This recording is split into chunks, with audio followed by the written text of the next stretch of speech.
हरियाणा को लेकर ज्यादातर एग्जिट पोल्स में बीजेपी की हार का अनुमान जताया गया है। यही नहीं, कई एग्जिट पोल्स ने जम्मू कश्मीर में बीजेपी को झटका लगने की भविष्यवाणी की है।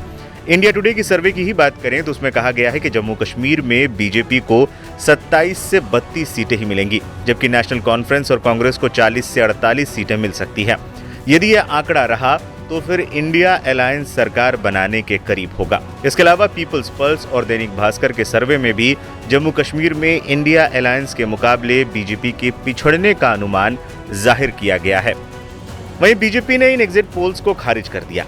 जम्मू कश्मीर में बीजेपी के प्रदेश अध्यक्ष रविंद्र रैना ने कहा कि हम एग्जिट पोल पर भरोसा नहीं करते। ये अनुमान अपनी जगह है, लेकिन हमारी जानकारी ये है कि बीजेपी सरकार बना लेगी। उन्होंने एग्जिट पोल्स की भविष्यवाणियों से अलग अपना अनुमान जाहिर किया। उनके अनुमान में भी बीजेपी अपने दम पर सरकार नहीं बना सकेगी, लेकिन वो निर्दलियों के सहारे सरकार गठित कर सकती है।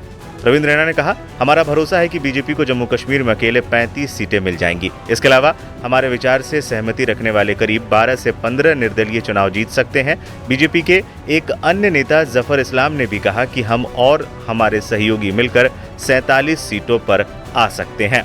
उन्होंने कहा कि ये आंकड़ा जम्मू कश्मीर में बड़ा बदलाव लेकर आएगा। रैना ने कहा, जम्मू कश्मीर में बड़ा बदलाव आया है। पीएम नरेंद्र मोदी के प्रयासों से दिल्ली और दिल की दूरी अब खत्म हुई है। इसके अलावा होम मिनिस्टर अमित शाह के प्रयासों से आतंकवाद पर लगाम लगी है। इसका फायदा बीजेपी को मिलेगा। बता दें, जम्मू क्षेत्र में विधानसभा की कुल 43 सीटें हैं, जबकि 47 सीटें कश्मीर क्षेत्र में हैं। यदि एग्जिट पोल्स के अनुमान सही साबित हुए तो इससे साफ होगा कि जम्मू क्षेत्र में भी हिंदू वोटों का ध्रुवीकरण बीजेपी के पक्ष में नहीं हो सका, जहां से उसे काफी उम्मीदें थी।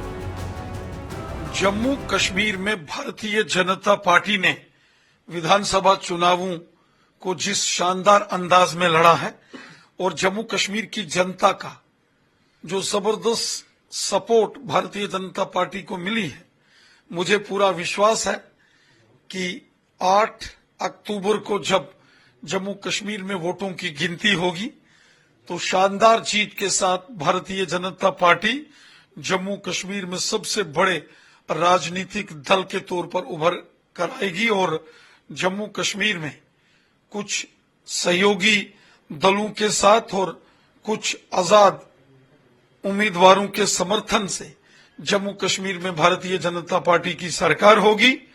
पिछले 10 वर्षों में जो प्रधानमंत्री मोदी साहब ने जन कल्याण के कार्य किए हैं, जो जम्मू कश्मीर में अमन, शांति और खुशहाली को मजबूत किया है, मुझे पूरा विश्वास है कि जम्मू कश्मीर में प्रचंड बहुमत के साथ जम्मू कश्मीर की अगली सरकार बीजेपी की होगी और जनता के सहयोग से हम ये चुनाव जीतेंगे और बीजेपी की सरकार बनेगी।